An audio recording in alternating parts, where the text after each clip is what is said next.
karakter masing-masing di film ini. Halo, saya Putra Kasala. Saya di sini berperan sebagai Rusmiati. Dan saya Krisdiana, di sini saya berperan sebagai Fauzia. Nah, film Koyang sendiri ini adalah prequel dari Saranjana. Jadi film Saranjana itu ini adalah 7 tahun sebelum Saranjana terjadi gitu. Nah, di Saranjana itu ada Kuyang yang si Rusmiati ini. Lalu di film ini akhirnya menceritakan gimana sih jadinya Kuyang gitu. Gimana akhirnya dia mendapatkan tekanan-tekanan yang membuat akhirnya dia menjadi Kuyang. Nah, di film ini adalah POV dari Kuyangnya sendiri gitu, bukan POV dari masyarakat. Jadi kalian akan tahu gimana perasaan kalian tuh bisa tahu gimana sih Kuyang itu tuh terjadi menjadi Kuyang gitu. Karena sebetulnya Kuyang itu bukan hantu, Iya. itu manusia yang mengkaji Ilmu kayak gitu. Kalau perannya Koci? Kalau di sini aku karakternya itu perempuan baik-baik, aku juga manusia seutuhnya. Aku mencintai Badri dalam diam. Badri itu Karyo Dewanto. Oke. Ketika baca skrip atau mendengar Kuyang, apa sih yang bikin kakak sekalian tuh mau ambil proyek ini? Jujur kalau aku sendiri karena aku tahu Kuyang sebelumnya, tapi ketika aku baca aku jadi tahu oh ternyata Kuyang itu bukan hantu, dan dalam cerita film Kuyang ini semuanya itu kompleks, nggak cuma menceritakan tentang horor, tapi dramanya juga ada. Dari segi budaya juga sangat diangkat, budaya Kalimantan di sini sangat diperlihatkan, mulai dari adat istiadat, cara mereka menikah, terus acaranya seperti apa, sampai fenomena Kuyang itu sendiri yang memang terkenal di Kalimantan kan gitu. Memang dari cerita Kuyang ini sendiri semuanya itu diceritakan kenapa dia bisa menjadi Kuyang. Itu sih yang bikin aku tertarik. Kalau saya sendiri karena sebelumnya main Saranjana, dan di Saranjana itu saya kan si Rusmiati ini si Kuyang itu kan, jadi ya udah akhirnya pasti Kuyang ini tetap menjadi Kuyang. Dan yang menariknya itu tuh karena ini tuh POV dari Kuyang itu sendiri gitu kan, dimana kalau kita lihat Kuyang-Kuyang lainnya itu tuh pasti POV dari masyarakat, rasanya masyarakat terhadap adanya si Kuyang gitu. Jadi yang kita tahu pasti kan si Kuyang ini nih jahat gitu. Dan yang orang lain tahu kan biasanya Kuyang itu kan hantu, dan Kuyang ini kan bukan hantu, dia itu manusia. Dan menurut saya sendiri kalau kalian nanti nonton pasti kalian tahu nih gimana si Rusmiati ini nih akhirnya memilih jalan ya, mengambil keputusan yang seperti ini kayak gitu. Oke. Kalau untuk Kuyang dengan film-film horor yang udah banyak kan, kayak sekarang film horor ada banyak banget ya, kira-kira bedanya apa, uniknya apa? Nah, apalagi kalau horor-horor biasanya kan pasti rata-rata menceritakan tentang di Jawa kan ya. Kebanyakan mengangkat tentang budaya Jawa, menceritakan tentang di Jawa, tapi kali ini kita mengangkat fungsi Kalimantan. Budaya Kalimantan Selatan sendiri. Jadi kalian yang akan menonton pasti nanti akan secara tidak langsung kalian belajar terhadap budaya Kalimantan Selatan kayak gitu. Bener yang kata Oci tadi bilang, gimana akhirnya nanti perkawinan adat-adat Banjar itu yang dilakuin seperti apa gitu. Terus pandangan masyarakat terhadap Kuyangnya sendiri kayak gimana kayak gitu. Termasuk gimana sih kok bisa kelepas kepalanya, kok bisa jadi Kuyang, kenapa mau gitu. Sedangkan kayak kita manusia biasa kok mau sih jadi Kuyang gitu, padahal jadi manusia seutuhnya enak gitu ya, tapi memang ada banyak faktor-faktor yang menimpa Rusmiati yang bikin dia jadi Kuyang, dan itu jawabannya kalian harus nonton. Oke. Kalau buat riset tentang Kuyang itu sendiri atau budaya Kalimantan keseluruhan, kira-kira gimana Kak prosesnya? Kalau saya sendiri karena saya orang sana, jadi saya udah pernah dengar tentang Kuyang itu seperti apa, terus ciri-cirinya manusianya seperti apa gitu kan. Kalau Kuyang sendiri kan juga kayak contohnya ciri-cirinya karena dia malamnya lepas kepala, itu di lehernya tuh pasti ada bekasan yang untuk lepas kepala. Nah, jadi kalau pas dia jadi manusia, pasti di siang hari dia akan menggunakan shawl atau bisa menutupinya dengan kerudung gitu. Jadi risetnya sih mendengar cerita langsung dari orang sananya langsung. Terus juga kita kan syutingnya di daerah negara yang dimana di situ masih masih percaya kalau di situ ada kampung kuyang gitu. Jadi kita masih mendengar masyarakat sana sih untuk bercerita tentang kuyangnya sendiri. Nah, ditambah penulisnya ini dan sutradaranya kan Mas Jo, dan Mas Jo itu tuh asli orang Kandangan tersebut, jadi dia juga pasti tahu dan akhirnya dia juga ngasih ke kami kayak gitu. Kalau di Kalimantan itu kuyang itu sebenarnya kayak apa sih Kak? Sosok yang ditakuti atau justru seperti apa gitu? Kepercayaan masyarakat sana sama kuyang itu gimana?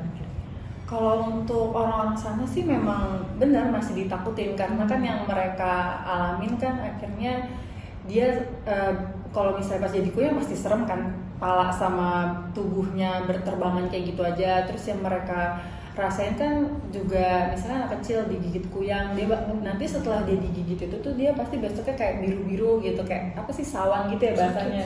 Dia kayak sakit demam yang kayak gitu. Terus selalu ke ibu hamil juga kan takutnya berbahaya gitu kalau pas ibu hamil pasti ngeluarin darah. Nah itu tuh incarannya kuyang gitu. Cara dia bertahan hidupnya tuh kuyang seperti itu. Oke. Berarti kayak ada kepercayaan tersendiri lah ya buat masyarakat sana. Iya betul. Oke. Kalau tantangan selama syuting kira-kira apa Kak? Kan jauh dari Jakarta ya. Syutingnya berapa lama? Kalau syutingnya sendiri itu 21 hari, itu emang full di Kalimantan, cuman ada beberapa kota kayak Banjarmasin, Kandangan itu berbeda-beda. Kalau yang Oci ngikutnya cuma 3 hari aja ya? 3 hari, dan aku di kota Banjarmasin ya. Jadi nggak ikut ke tempat serem-serem yang disebut daerah Kandangan itu yang katanya memang kampungnya kuyang katanya di situ. Aku nggak ikut ke sana. Ada tantangan apa Kak selama syuting? Kalau aku sendiri karena syutingnya horor, pasti kan lebih banyak malam hari kan diambilnya. Terus karena ini setnya itu di atas rawa, ada yang di atas rawa, ada di atas sungai. Jadi hebatnya tuh di sini akhirnya kita membangun set di atas rawa tersebut sama rumah kayak rumah panggung supaya dia bisa di atas sungai kayak gitu kan. Nah jadi setiap kita syuting tuh misalnya mau ke rumah yang di atas rawa ya kita harus naik kayak perahu kecil gitu baru kita ke rumah itu. Terus juga ada juga yang di rumah di atas sungai. Nah itu tuh setiap tantangan besarnya tuh pas lagi aku ada adegan yang kayak naik di atas perahu kecil itu, tapi itu di aliran sungai yang mengalir gitu. Jadi gimana caranya kita bisa menyimbangkan, dan itu di atas tuh benar-benar cuma aku doang gitu loh untuk datang ke rumah lah kayak gitu.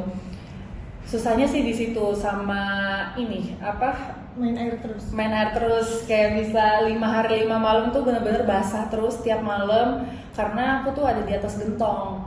Di atas gentongnya itu bakal dianyutin di sungai itu gitu. Itu sih seremnya. Kalau aku sendiri memang tantangannya kalau di fisik sih nggak ada yang sampai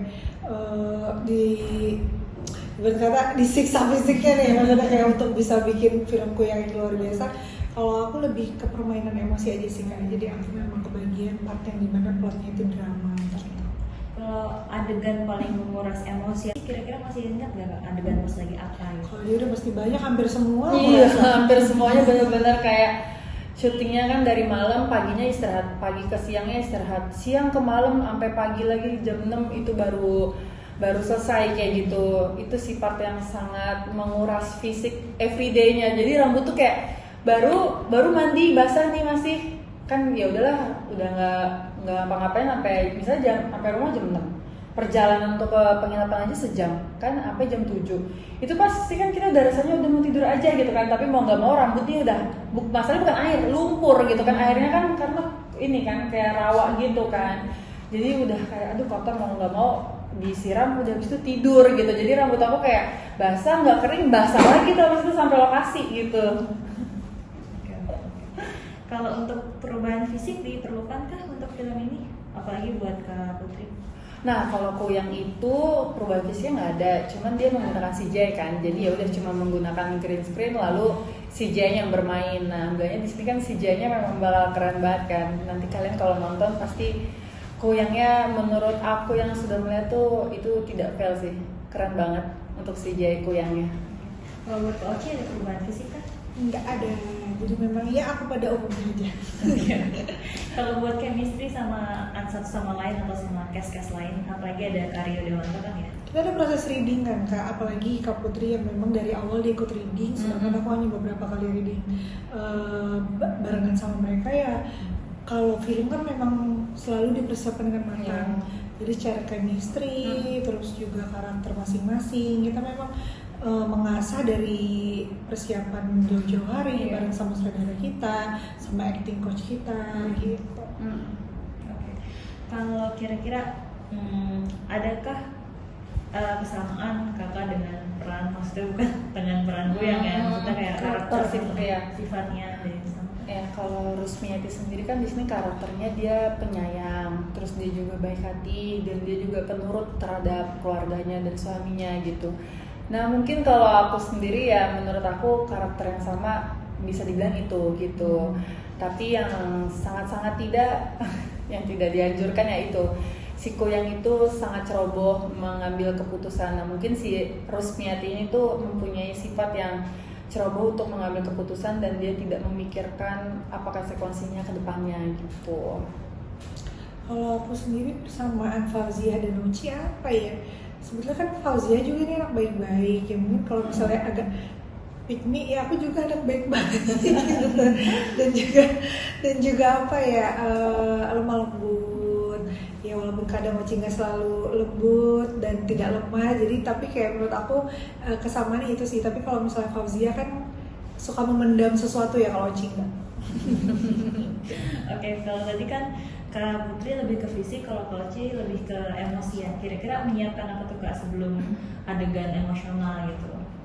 Kalau yang dipersiapkan sih nggak ada, semua persiapan pasti kita lakuin ketika kita workshop dan juga reading. Ketika take ya kita udah siap untuk take. Kalau Kak Putri, tips and trick menjaga badan saat itu kan syutingnya padat banget ya.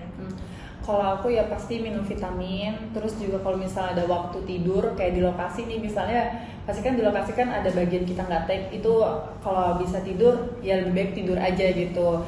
Terus juga misalnya kalau aku kan kayak basah mulu kan rambut tuh, ya mau nggak mau kita harus kayak jangan langsung tidur gitu. Kalau mau nggak mau kita harus membersihkan badan kita dulu gitu supaya kita nantinya nggak masuk angin gitu. Sama minum yang banyak sih, sama ini makan. Menurut aku kayak kadang kan kita kayak malas makan kan, kalau udah kerja kadang malas makan. Cuman kalau misalnya banyak kegiatan itu kayaknya tips dari aku harus tetap makan sih, sama minum air putih yang banyak. Jangan dipaksain, misalnya sama ini jangan terlalu banyak minum es kali ya, es yang maksudnya kayak air yang berasa gitu kan, es gitu itu takutnya nanti kalau lagi syuting kan kayak batuk gitu kan, nanti suaranya serak. Kayak Oci kan sempet kan serak kemarin minum es terus sih. Justru ya, aku juga lupa aku sakitnya karena apa, pokoknya tiba-tiba batuk-batuk aja. Nah itu makanya minum air putih banyak. Selama proses syuting ada nggak sih Kak adegan yang mesti diulang berkali-kali gitu, entah namanya syuting juga pasti ada lah untuk menghasilkan karya yang terbaik kan nggak mungkin kayak sekali take habis itu ya udah deh, pasti kan explore dari posisi kamera pun udah pasti ngambil angle-angle variasi, karena memang kan kita gimana pun caranya, baik pemain maupun kru maupun sutradara, Om Jo pasti kita melakukan yang terbaik gimana bikin Kuyang ini jadi luar biasa gitu. Jadi take udah pasti nggak ada yang one take oke.